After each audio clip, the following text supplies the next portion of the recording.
ಮಹಾಗಣಾಧಿಪತಿಯೇ ನಮಃ. ಓಂ ಶ್ರೀ ಮಾತ್ರೇ ನಮಃ. ಓಂ ಶ್ರೀ ಗುರುಭ್ಯೋ ನಮಃ. ಸಮಸ್ತ ಕನ್ನಡ ವೀಕ್ಷಕರಿಗೆ ನಮಸ್ಕಾರ. ನೀವು ಮೊದಲನೇ ಬಾರಿ ನಮ್ಮ ಚಾನಲ್ ನೋಡ್ತಾ ಇದ್ದರೆ ದಯವಿಟ್ಟು ಸಬ್ಸ್ಕ್ರೈಬ್ ಮಾಡಿ ಅಂತ ಹೇಳ್ತಾ, ಈ ದಿನ ನಾವು ಶ್ರೀ ವಿಶ್ವಾವಸುನಾಮ ವರ್ಷಕ್ಕೆ ಆರಂಭದಿಂದ ಈ ವರ್ಷ ಆಗ್ತಾ ಇರುವಂತಹ ಗ್ರಹ ಸಂಚಾರಗಳು ಒಂದು ಅಪರೂಪ. ಯಾಕಂದರೆ ಈ ವರ್ಷ ನೋಡಿದರೆ ವರ್ಷದ ಆರಂಭದಲ್ಲೇ ಶನಿಗ್ರಹ ಸಂಚಾರ ನಡೆದಿದೆ. ಮಾರ್ಚ್ 29ರಂದು ಶನಿ ತನ್ನ ಬದಲಾವಣೆಯನ್ನು ಮೀನರಾಶಿಗೆ ಜನ್ಮರಾಶಿಯಾಗಿ ಮಾಡಿ, ಇನ್ನು ಗುರುಗ್ರಹವು ಮೇ 15ರ ಮೇಲೆ ಇವರು ವೃಷಭ ರಾಶಿಯಿಂದ ಮಿಥುನ ರಾಶಿಗೆ ತನ್ನ ಸಂಚಾರವನ್ನು ಬದಲಾಯಿಸುತ್ತಾ, ಇನ್ನು ರಾಹುಗ್ರಹ ಮೇ 16ರಂದು ಮಧ್ಯಾಹ್ನ 2 ಗಂಟೆ ಸುಮಾರು ಈ ಟೈಮ್ಗೆ ಕುಂಭರಾಶಿಗೆ ಸಂಚಾರವನ್ನು ಮಾಡುತ್ತಾ, ಮುಖ್ಯವಾಗಿ ರಾಹುಗ್ರಹವು ಅತ್ಯಂತ ಪ್ರಭಾವಿ ಕೊಡುವಂತಹ ಗ್ರಹ ಆಗಿರುತ್ತೆ. ಆದ್ದರಿಂದ ಈ ಗ್ರಹದ ಸ್ವತಂತ್ರ ಫಲಗಳನ್ನೋದು ದ್ವಾದಶ ರಾಶಿಗಳ ಮೇಲೆ ಬೀಳ್ತಾ ಇದೆ. ಈ ಪ್ರಭಾವಿಯುತ ಫಲಗಳು ಹೇಳಿದರೆ, ಶನಿ ಮಹಾತ್ಮ ಯಾವ ರೀತಿ ಫಲಗಳನ್ನು ತಮ್ಮ ಕರ್ಮಾನುಸಾರ ಅಂದರೆ ನಮ್ಮ ಧರ್ಮಕ್ಕೆ, ನ್ಯಾಯಕ್ಕೆ, ನೀತಿಗೆ ಕೊಡ್ತಾರೋ, ರಾಹು ಒಂಥರ ನಮ್ಮಲ್ಲಿರುವಂತಹ ಧರ್ಮವನ್ನು, ನ್ಯಾಯವನ್ನು ಪರೀಕ್ಷೆ ಮಾಡಲು ಕೆಲವೊಂದು ಅವಕಾಶಗಳನ್ನು ಫಸ್ಟೇ ಕೊಟ್ಬಿಟ್ಟು ಆಮೇಲೆ ಫಲಿತಗಳನ್ನು ಕೊಡ್ತಾರೆ. ಅದು ಅಕ್ರಮವಾಗಿರ್ಬೋದು, ಅನೈತಿಕವಾಗಿರ್ಬೋದು, ಫಸ್ಟ್ ಕೊಟ್ಬಿಡ್ತಾರೆ. ಆದಮೇಲೆ ಫಲಿತಗಳನ್ನು ಅದು ತುಂಬ ದೊಡ್ಡ ಮಟ್ಟದಲ್ಲಿ ಫಲಗಳನ್ನು ಕೊಡ್ತಾರೆ. ಆದ್ದರಿಂದ ಈ ರಾಹುಗ್ರಹ ಪ್ರಭಾವ ಇರುವಂತಹ ದ್ವಾದಶ ರಾಶಿಗಳಲ್ಲಿ ಮುಖ್ಯವಾಗಿ ಈ ದಿನ ಕನ್ಯಾ ರಾಶಿಯವರಿಗೆ ಯಾವ ರೀತಿ ಫಲಾನುಫಲಗಳು ಇದೆ, ಈ 18 ತಿಂಗಳ ಕಾಲ, 18 ತಿಂಗಳ ಮೇಲೆ ಈಗ ಕುಂಭರಾಶಿಗೆ ಸ್ವಕ್ಷೇತ್ರದಲ್ಲಿ ಸ್ವತಂತ್ರವಾಗಿ ಫಲಗಳನ್ನು ನೀಡುವುದಕ್ಕೆ ರಾಹುಗ್ರಹವು ಸನ್ನದ್ಧರಾಗಿದ್ದಾರೆ. ಮತ್ತು ಈ ಕನ್ಯಾ ರಾಶಿಗೆ ಯಾವ ರೀತಿ ಫಲಗಳು ಬರ್ತಾ ಇದೆ ಅಂತ ಹೇಳಿದ್ರೆ,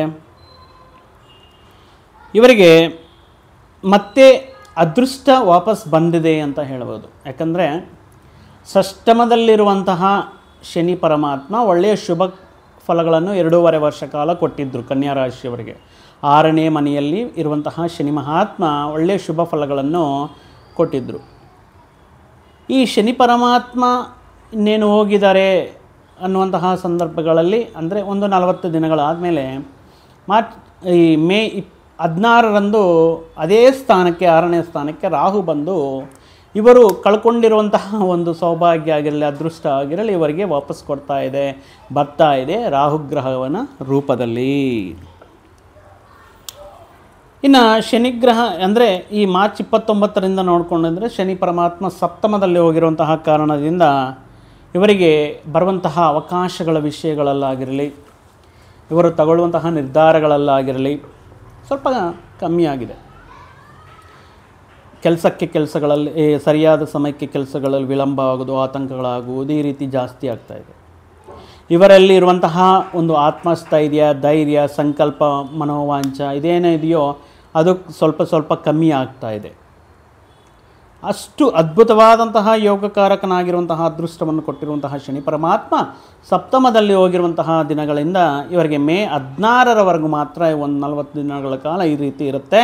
ಅದೇ ಷಷ್ಠಮ ಸ್ಥಾನಕ್ಕೆ, 6ನೇ ಮನೆಗೆ ರಾಹು ಬಂದು ಇವರಿಗೆ ಮತ್ತೆ ಇವರೇನು ಕಳ್ಕೊಂಡಿದ್ದಾರೋ ಅದನ್ನು ವಾಪಸ್ ಕೊಡೋದಕ್ಕೆ, ಅದಕ್ಕೆ ದುಪ್ಪಟ್ಟು ಫಲಗಳನ್ನು ನೀಡೋದಕ್ಕೆ ಮೇ 16ರಿಂದ 6ನೇ ಸ್ಥಾನದಲ್ಲಿ ರಾಹು ಸಂಚಾರ ಅನ್ನೋದು ಅದ್ಭುತ, ಅದೃಷ್ಟ, ವಿಸ್ಮಯಕಾರಿ ಫಲಗಳನ್ನು ಕನ್ಯಾ ರಾಶಿಯವರಿಗೆ ನೀಡ್ತಾ ಇದೆ.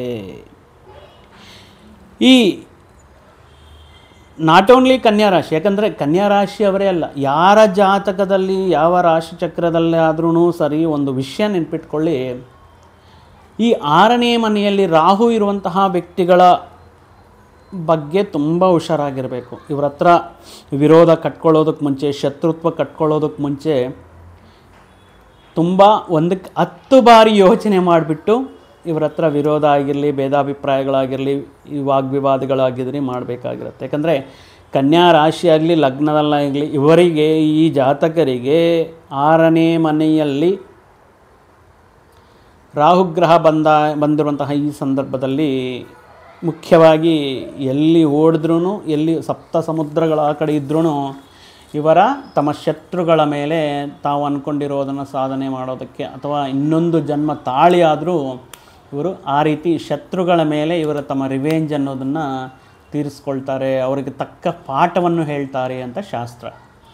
ಆದ್ದರಿಂದ ಈಗ 6ನೇ ಮನೆಗೆ ಕನ್ಯಾ ರಾಶಿಯವರಿಗೆ ರಾಹು ಬಂದಿರುವಂತಹ ವಿಷಯಗಳಿಂದ ಮುಖ್ಯವಾಗಿ ಇವರ ಹತ್ರ ಯಾರಾದರೂ ಜಗಳಗಳು ತಗೊಳ್ಳುವಂತಹ ಸಂದರ್ಭಗಳಲ್ಲಿ ವಿಭೇದಗಳು ಅನಾವಶ್ಯಕವಾಗಿ ಇವರ ತಂಟೆಗೆ ಹೋಗೋದಾಗಲಿ ಮಾಡೋದು ಉತ್ತಮ ಅಲ್ಲ ಅಂತ ಹೇಳಲಾಗುತ್ತೆ. ಈ ರಾಹುಗ್ರಹದ ಅನುಕೂಲತೆಯಿಂದ 6ನೇ ಮನೆಯಲ್ಲಿರುವಂತಹ ರಾಹುಗ್ರಹ ಪ್ರಭಾವದಿಂದ ಇವರಿಗೇ ಅಲ್ಲ, ಇವರ ಸುತ್ತಮುತ್ತಲಿರುವಂತಹ ಕುಟುಂಬಸ್ಥರಿಗೂ ಆಗಿರ್ಬೋದು, ಸಹೋದ್ಯೋಗಿಗಳಾಗಿರ್ಬೋದು, ಇವರು ವರ್ಕ್ ಮಾಡ್ತಾ ಇರುವಂತಹ ಸಂಸ್ಥೆಗಾಗಿರ್ಬೋದು ಒಳ್ಳೆಯ ಅದೃಷ್ಟದ ಕಾಲ ಅಂತಲೇ ಹೇಳ್ಬೋದು. ಇವರ ಮುಖಾಂತರ ಕೆಲಸಗಳೆಲ್ಲ ಯಾವುದೇ ನಿರಾತಂಕವಾಗಿ ಕೆಲಸಗಳೆಲ್ಲ ಮುಗಿಸ್ತಾ ಇರ್ತಾರೆ, ಯಾವುದೇ ಅಡ್ಡಿ ಇಲ್ಲದೆ ಮುಖ್ಯವಾದಂತಹ ಕೆಲಸಗಳನ್ನು ಜವಾಬ್ದಾರಿಗಳನ್ನು ಪೂರ್ತಿ ಮಾಡ್ತಾ ಇರ್ತಾರೆ. ಈ ರೀತಿ ಅಂದರೆ ಹೊಸ ಉದ್ಯೋಗವನ್ನು ಪಡೆಯೋದಾಗಿರಲಿ, ಹೊಸ ವಿಷಯಗಳಲ್ಲಿ ವ್ಯಾಪಾರಗಳಲ್ಲಿ ಅನುಕೂಲತೆಗಾಗಲಿ ಇವರಿಗೆ ಅದು ಅಕ್ರಮನೋ ಸಕ್ರಮನೋ, ಬಟ್ ಇವರ ಹಣದ ಆದಾಯ ಮಾತ್ರ ವಿಪರೀತವಾಗಿರುತ್ತೆ. ಮುಖ್ಯವಾಗಿ ಈ ಕನ್ಯಾ ರಾಶಿಗೆ ಈ 6ನೇ ಮನೆಯಲ್ಲಿರುವಂತಹ ರಾಹು, ದಶಮದಲ್ಲಿರುವಂತಹ ಗುರು, ಇವರಿಬ್ಬರೂ ಕೂಡ ಅದ್ಭುತವಾದ ಫಲಕಾರಿ ಗ್ರಹಗಳಾಗಿರುವುದರಿಂದ ಇವರಿಗೆ ಒಳ್ಳೆಯ ಅದೃಷ್ಟವನ್ನು ಈ 18 ತಿಂಗಳ ಕಾಲ ತಂದುಕೊಡುತ್ತಾ. ಯಾಕಂದರೆ ಈ 6ನೇ ಮನೆಯಲ್ಲಿರುವಂತಹ ರಾಹುಗ್ರಹ ಕರ್ಮಸ್ಥಾನ ದಶಮದಲ್ಲಿರುವಂತಹ ಗುರುನ ವೀಕ್ಷಣೆ ಮಾಡ್ತಾ ಇರ್ತಾರೆ. ಈ ವೀಕ್ಷಣೆ ಮುಖಾಂತರ ಕನ್ಯಾ ರಾಶಿಯವರಿಗೆ ಒಳ್ಳೆಯ ಶುಭ ಫಲಗಳನ್ನು ತಂದುಕೊಡುತ್ತೆ. ಸ್ವಭಾವ ರೀತಿಯ ಕನ್ಯಾ ರಾಶಿಯವರನ್ನು ನೋಡಿಕೊಂಡ್ರೆ ಇವರು ಹುಟ್ಟಿರೋ ತಕ್ಷಣ ಭೋಗಭಾಗ್ಯಗಳಿಂದ ಸಿರಿ ಸಂಪದಗಳಂತ, ಅಂದರೆ ತುಂಬ ಜನ ಕನ್ಯಾ ರಾಶಿ ಕನ್ಯಾ ಲಗ್ನದವರು ಸಾಧಾರಣ ಜೀವನವನ್ನು ಬಾಲ್ಯದಿಂದ ತುಂಬ ಕಷ್ಟಗಳು ಜವಾಬ್ದಾರಿಗಳನ್ನು ಹೊತ್ತುಕೊಂಡು ಬಂದಿರ್ತಾರೆ. ಜೀರೋಲಿಂದ ಇವರ ಜೀವನವನ್ನು ಸ್ಟಾರ್ಟ್ ಮಾಡಿರ್ತಾರೆ. ಇನ್ನು ಇವರಿಗೆ ಏನಾದರೂ ಪಿತ್ರಾರ್ಜಿತ ಆಸ್ತಿಗಳು, ವಾರಸತ್ವ ಆಸ್ತಿಗಳು ಏನಾದರೂ ಕೂಡಿ ಬರುತ್ತಾ ಅಂದರೆ ಅದರಲ್ಲೂ ಇವರಿಗೆ ಅಷ್ಟೊಂದು ಯೋಗ ಅನ್ನೋದಿರಲ್ಲ. ಏನು ಮಾಡಿದ್ರೂ ಸ್ವಯಂ ಕೃಷಿಯಿಂದ, ಸ್ವಂತ ಪ್ರಯತ್ನದಿಂದ, ಸ್ವಂತ ಎಫರ್ಟ್ಸಿಂದ ಇವರು ತಮ್ಮ ಜೀವನದಲ್ಲಿ ಉನ್ನತ ಮಟ್ಟಕ್ಕೆ ಈ ಕನ್ಯಾ ರಾಶಿ ಜಾತಕದವರು ಸ್ವಭಾವ ರೀತ್ಯ ಹೋಗ್ತಿರ್ತಾರೆ.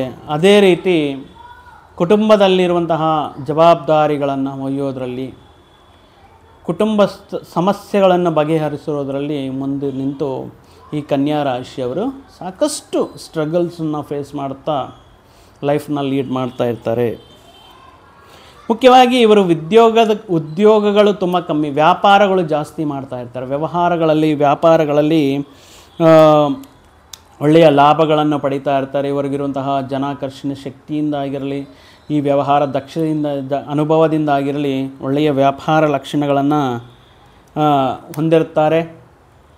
ಇನ್ ಕೇಸ್ ಯಾವುದಾದ್ರೂ ಸಮಸ್ಯೆಗಳಿಂದ, ವೃತ್ತಿಯಿಂದ, ಉದ್ಯೋಗದಿಂದ ಹೊರಗಡೆ ಬಂದು ಈಗ ಮತ್ತಷ್ಟು ಅವಕಾಶಗಳಿಗೋಸ್ಕರ ಪ್ರಯತ್ನ ಮಾಡ್ತಾ ಇರುವಂತಹ ಕನ್ಯಾ ರಾಶಿಯವರು ಅಥವಾ ಕನ್ಯಾ ಲಗ್ನದವರಿಗೆ ಮತ್ತೆ ವೃತ್ತಿಯಲ್ಲಿ ಆಗಿರಲಿ, ಉದ್ಯೋಗದಲ್ಲಾಗಿರಲಿ ಆರಂಭ ಮಾಡುವುದಕ್ಕೆ, ಹೊಸ ಪ್ರಯತ್ನಗಳನ್ನು ಸಿದ್ಧೀಕರಣ ಮಾಡಿಕೊಳ್ಳೋದಕ್ಕೆ, ಹೊಸ ಉದ್ಯೋಗಗಳನ್ನು ಪಡೆಯೋದಕ್ಕೆ ಈ ರಾಹುಗ್ರಹ ಅನುಕೂಲವಾಗಿರುತ್ತೆ. ಮುಖ್ಯವಾಗಿ ಈ ಬಾರಿ ಈ ರಾಹುಗ್ರಹ ಅನುಕೂಲದ ಮುಖಾಂತರ ಈ ಹಣಕಾಸಿಗೆ ಸಂಬಂಧಪಟ್ಟಿರುವಂತಹ ಉದ್ಯೋಗಗಳು ಇವರಿಗೆ ಒಲಿಯಬಹುದು. ಅದು ಮುಖ್ಯವಾಗಿ ಈ ಬ್ಯಾಂಕಿಂಗ್ ರಿಲೇಟೆಡ್ ಆಗಿರ್ಬೋದು, ಫಿನಾನ್ಸ್ ರಿಲೇಟೆಡ್ ಆಗಿರ್ಬೋದು, ಹಣಕಾಸಿಗೆ ರೊಟೇಷನ್ ಆಗುವಂತಹ ಪ್ರದೇಶಗಳಲ್ಲಿ ಇವರು ವೃತ್ತಿ ಉದ್ಯೋಗಗಳನ್ನು ಪಡೆಯುವಂತಹ ವ್ಯವಹಾರಗಳಾಗಿರ್ಬೋದು, ಉದ್ಯೋಗಗಳಾಗಿರ್ಬೋದು ಇವರಿಗೆ ಈ ಅವಧಿಯಲ್ಲಿ ಸಿದ್ಧಿಯಾಗುತ್ತೆ. ಮುಖ್ಯವಾಗಿ ಈ ಕನ್ಯಾ ರಾಶಿಯಲ್ಲಿ ಹುಟ್ಟಿರುವಂತಹ ಸ್ತ್ರೀಯರಿಗೆ, ಮಹಿಳೆಯರಿಗೆ, ವಿದ್ಯಾರ್ಥಿನಿಗಳಿಗೆ ಇವರಿಗೆ ಒಂದು ಜೀವನದಲ್ಲಿ ಒಂದು ಕನಸಿರುತ್ತೆ, ಜನರಿಗೆ ಸೇವೆ ಮಾಡಬೇಕು, ಒಂದು ಡಾಕ್ಟರ್ ಆಗಿ, ಒಂದು ಲಾಯರ್ ಆಗಿ, ಒಂದು ಸೋಷಿಯಲ್ ಆ್ಯಕ್ಟಿವಿಸ್ಟ್ ಆಗಿ ಈ ರೀತಿ ಒಂದು ಸೇವೆ ಮಾಡಬೇಕು ಅನ್ನೋಂತಹ ಒಂದು ಸೇವಾ ಮನೋಭಾವನೆ ಇರುತ್ತೆ. ಮುಖ್ಯವಾಗಿ ಈ ಹೆಣ್ಣುಮಕ್ಕಳು ಡಾಕ್ಟರ್ ಸೀಟ್ಗೋಸ್ಕರ ಪ್ರಯತ್ನ ಮಾಡ್ತಾ ಇರ್ತಾರೆ. ಡಾಕ್ಟ್ರೇ ಆಗಬೇಕು ಅನ್ನೋಂತಹ ಒಂದು ತುಂಬ ಬಲವಾದ ಒಂದು ಸಂಕಲ್ಪ ಇರುತ್ತೆ. ಆ ರೀತಿ ನೀಟ್ ಎಕ್ಸಾಮ್ಗೋಸ್ಕರ, ಈ ಮೆಡಿಕಲ್ MBBS ಸೀಟ್ಗೋಸ್ಕರ ಪ್ರಯತ್ನ ಮಾಡ್ತಾ ಇರುವಂತಹ ಸ್ತ್ರೀಯರಿಗೆ, ಕನ್ಯಾ ರಾಶಿ ಸ್ತ್ರೀಯರಿಗೆ ಇವರು ಪಟ್ಟಿರುವಂತಹ ಕಷ್ಟಕ್ಕೆ ತಕ್ಕ ಐಡೆಂಟಿಟಿ ಆಗಿರ್ಬೋದು, ಕ್ವಾಲಿಫೈ ಆಗಿರ್ಬೋದು, ಈ ನೀಟಲ್ಲಿ ಈ ಎಕ್ಸಾಮ್ ಸೀಟ್ ಪಡೆಯೋದಾಗಿರ್ಬೋದು, ಅಥವಾ MBBS ಕಂಪ್ಲೀಟ್ ಆದಮೇಲೆ ಉನ್ನತ ವಿದ್ಯೆಗೋಸ್ಕರ ಇವರಿಗೆ ವಿದೇಶಕ್ಕೆ ಹೋಗುವಂತಹ ಅವಕಾಶಗಳು ಈ ಅವಧಿಯಲ್ಲಿ ಕೂಡಿ ಬರುತ್ತೆ. ಅದೇ ರೀತಿ ಈ ಪರಂಪರೆಯಿಂದ ಮತ್ತು ವಾರಸತ್ವದಿಂದ ಕೆಲವು ವ್ಯಕ್ತಿಗಳು ತಮ್ಮ ವೃತ್ತಿಗಳನ್ನು ಮಾಡ್ತಾ ಇರ್ತಾರೆ. ಮುಖ್ಯವಾಗಿ ಟೀಚಿಂಗ್ ಪ್ರೊಫೆಷ್ನಲ್ ಆಗಿರ್ಬೋದು, ಈ ಅಡ್ವೊಕೇಟ್ಸ್ ಆಗಿರ್ಬೋದು, ಡಾಕ್ಟರ್ಸ್ ಆಗಿರ್ಬೋದು, ಕೆಲವೊಂದು ಈ ಆಯುರ್ವೇದಿಕ್ ಡಾಕ್ಟರ್ಸ್ ಆಗಿರ್ಬೋದು, ಅವರ ಪರಂಪರೆಯಿಂದ, ಅಂದರೆ ಅವರ ತಾತ, ಅವರ ತಂದೆ, ಅವರ ಪರಂಪರೆಯಿಂದ ಈ ವೃತ್ತಿಗಳನ್ನು ಮಾಡ್ಕೊಳ್ತಾ ಹೋಗ್ತಾ ಇರ್ತಾರೆ. ಅರ್ಚಕತ್ವ ಆಗಿರ್ಬೋದು, ಈ ಜ್ಯೋತಿಷ್ಯ ಆಗಿರ್ಬೋದು, ಈ ರೀತಿ ವಿಷಯಗಳನ್ನು ಆರಂಭ ಮಾಡುವುದಕ್ಕೆ, ಈ ವಿಷಯಗಳಲ್ಲಿ ಜ್ಞಾನವನ್ನು ಬೆಳೆಸ್ಕೊಳ್ಳೋದಕ್ಕೆ, ಆರಂಭ ಮಾಡುವುದಕ್ಕೆ ರಾಹುಗ್ರಹ ಅನುಕೂಲ ಮಾಡಿಕೊಡ್ತಾರೆ. ಈ ವಿಷಯಗಳಲ್ಲಿ ನೀವು ನಿಷ್ಣಾತರಾಗಬೇಕೆಂದರೂ, ಹೆಸರು ಗಳಿಸಬೇಕೆಂದರೂ, ವಿಶೇಷವಾದಂತಹ ಜ್ಞಾನ ಪಡೆಯಬೇಕೆಂದರೂ ಇದು ಅತ್ಯುತ್ತಮ ಕಾಲವಾಗಿರುತ್ತೆ. ಅವರ ಜೊತೆಗೆ ಇನ್ನು ಈ ಸಿನಿಮಾ ಫೀಲ್ಡಲ್ಲಿ ರಾಹುಗ್ರಹದ ಪ್ರಭಾವ ತುಂಬ ಅತಿ ಹೆಚ್ಚಿಗೆ ಇರುತ್ತೆ. ಯಾಕಂದರೆ ರಾಹು ಅಂದ್ರೇ ಒಂದು ಮಾಯೆಯನ್ನು ಸೃಷ್ಟಿ ಮಾಡ್ತಾರೆ. ಈ ಹಾವು ಏಣಿಯ ಆಟದಲ್ಲಿ ಯಾವ ರೀತಿ ಕೆಳಗಡೆಯಿಂದ ಮೇಲೆಗೆ, ಮೇಲೆಯಿಂದ ಕೆಳಗೆ, ಟಾಪ್ಲಿಂದ ಜೀರೋಗೆ ಮತ್ತು ಜೀರೋಲಿಂದ ಟಾಪ್ಗೆ, ಆ ರೀತಿ ಇದು ಮಾಡುವಂತಹ, ಈ ರೀತಿ ಯೋಗವನ್ನು ಸೃಷ್ಟಿ ಮಾಡುವಂತಹ ಒಂದು ಅತ್ಯಂತ ಪ್ರಭಾವ ಅನುಗ್ರಹ ರಾಹುಗ್ರಹ ಕೊಡ್ತಾ ಇರ್ತಾರೆ. ಓವರ್ನೈಟ್ ಸ್ಟಾರ್ಸ್ ಆಗಿರ್ಬೋದು. ಇವರಿಗೆ ಉತ್ತಮ ಆದಾಯವನ್ನು, ಮುಖ್ಯವಾಗಿ ಫಿಲ್ಮ್ ಇಂಡಸ್ಟ್ರಿಯಲ್ಲಿ ಕೆಲಸ ಮಾಡ್ತಾ ಇರುವಂತಹ ಸಣ್ಣ ಪುಟ್ಟ ಕೆಲಸಗಳು, ಲೈಟ್ಮ್ಯಾನ್ ಆಗಿರ್ಬೋದು, ಜೂನಿಯರ್ ಆರ್ಟಿಸ್ಟ್ಗಳಾಗಿರ್ಬೋದು, ಈ ವಾಯ್ಸ್ ಓವರ್ ಆರ್ಟಿಸ್ಟ್ಗಳಾಗಿರ್ಬೋದು, ಡಬ್ಬಿಂಗ್ ಆರ್ಟಿಸ್ಟ್ಗಳಾಗಿರ್ಬೋದು, ಕೋರಸ್ ಸಿಂಗರ್ಸ್ ಆಗಿರ್ಬೋದು, ಈ 24 ಫ್ರೇಮ್ಸಲ್ಲಿ ವರ್ಕ್ ಮಾಡ್ತಾ ಇರುವಂತಹ ಸಣ್ಣ ಪುಟ್ಟ ಕಲಾವಿದರಿಗೂ ಈ ಒಳ್ಳೆಯ ಆಪರ್ಚುನಿಟೀಸ್ನ, ಒಳ್ಳೆಯ ಅವಕಾಶಗಳನ್ನು, ಒಳ್ಳೆಯ ಆದಾಯವನ್ನು ಪಡೆಯೋದಕ್ಕೆ ಈ ರಾಹುಗ್ರಹ ಪ್ರಭಾವ ಹೆಲ್ಪ್ ಮಾಡುತ್ತೆ ಕನ್ಯಾ ರಾಶಿ ಜಾತಕರಿಗೆ. ಆದ್ದರಿಂದ ಅಂದರೆ ಈ ಷಷ್ಠಮದಲ್ಲಿ 6ನೇ ಮನೆಯಲ್ಲಿರುವಂತಹ ಶನಿ ಹೋಗಿದೆ ಅಂತ, ಅದೃಷ್ಟ ಹೋಗಿದೆ ಅಂತ ಬಾಧೆ ಬೀಳ್ತಾ ಇರುವಂತಹ ಕನ್ಯಾ ರಾಶಿ ಜಾತಕರಿಗೆ ಇದು ಒಂದು ಸಿಹಿ ಸುದ್ದಿ. ಮತ್ತು ರಾಹು ಬಂದು ಆ ಪ್ಲೇಸ್ನ ಫುಲ್ಫಿಲ್ ಮಾಡ್ತಾ ಇದ್ದಾರೆ. ಪ್ರಭಾವ ಕೊಡೋದರಲ್ಲಿ ಶನಿ ಪರಮಾತ್ಮಗಿನ್ನ ಅಧಿಕ ಮೊತ್ತದಲ್ಲಿ ಕೊಡ್ತಾರೆ. ಆದರೆ ಇಲ್ಲಿ 2 ಮಾರ್ಗಗಳನ್ನು ಸೂಚಿಸ್ತಾರೆ. ಒಂದು ಧರ್ಮ, ಅಧರ್ಮ. ಧರ್ಮದ ಮಾರ್ಗದಲ್ಲಿ ಹೋದರೆ ನೀವು ಪಡಿತಾ ಇರುವಂತಹ ಯಶಸ್ಸಾಗಿರಲಿ, ನೀವು ಮಾಡಿರುವಂತಹ ಹೂಡಿಕೆಗಳಾಗಿರಲಿ, ಶಾಶ್ವತವಾಗಿ ನಿಮಗೆ ಗೌರವ, ಕೀರ್ತಿ, ಹೆಸರನ್ನು ತಂದುಕೊಡುತ್ತೆ. ಇನ್ನೊಂದು ಮಾರ್ಗನೂ ತೋರಿಸ್ತಾರೆ ಅನೈತಿಕ ಧರ್ಮದಿಂದ. ಇದರಲ್ಲಿಂದನೂ ಹೋದ್ರೂ ನಿಮಗೆ ಒಳ್ಳೆಯ ಹೆಸರು, ಖ್ಯಾತಿ ಸಿಗುತ್ತೆ. ಬಟ್ ಅದು ತಾತ್ಕಾಲಿಕವಾಗಿರುತ್ತೆ. ಮುಂದಿನ ದಿನಗಳಲ್ಲಿ ಒಂದು ಫೈನ್ ಡೇ ನೀವು ಸಾಕಷ್ಟು ಸಂಕಷ್ಟಗಳನ್ನು ಈ ಕಾನೂನು ಕ್ರಮಗಳಿಂದ, ಈ ಕಾರಾಗಾರ ವಾಸದಿಂದ ಅನುಭವಿಸುವಂತಹ ಪರಿಸ್ಥಿತಿಗಳು ಬರಬಹುದು. ಆ ವಿಷಯದಿಂದ ಈ ರಾಹುಗ್ರಹ ಕೊಡುವಂತಹ ಫಲಗಳಾಗಿರಲಿ, ಅವಕಾಶಗಳನ್ನಾಗಿರಲಿ ಸರಿಯಾಗಿ ಅರ್ಥ ಮಾಡಿಕೊಂಡು ನೀವು ಅದನ್ನು ಸದುಪಯೋಗ ಮಾಡಿಕೊಂಡರೆ ನಿಮ್ಮಂಥ ಅದೃಷ್ಟವಂತರು ಬೇರೆ ಯಾರೂ ಇಲ್ಲ ಅಂತ ಹೇಳ್ತಾ, ಮುಖ್ಯವಾಗಿ ಮತ್ತಷ್ಟು ಶುಭ ಫಲಗಳು ಬೇಕು ಕನ್ಯಾ ರಾಶಿಯವರಿಗೆ ಅಂದರೆ ಪ್ರತಿ ಶುಕ್ರವಾರವೂ ನೀವು ದುರ್ಗಾರಾಧನೆ ಮಾಡುವುದು, ದುರ್ಗಾ ಮಾತೆಗೆ ಕುಂಕುಮಾರ್ಚನೆ ಮಾಡಿಸುವುದು, ಅಭಿಷೇಕ ಮಾಡಿಸುವುದು, ನಿಂಬೆ ಹಣ್ಣಿನ ದೀಪಾರಾಧನೆ ಮಾಡುವುದು. ರಾಹುಕಾಲ ದಶೆಯಲ್ಲಿ ನೀವು ದೀಪಾರಾಧನೆ ಮಾಡಿದರೆ ಅತ್ಯುತ್ತಮ ಫಲಗಳನ್ನು ನೀಡುತ್ತೆ.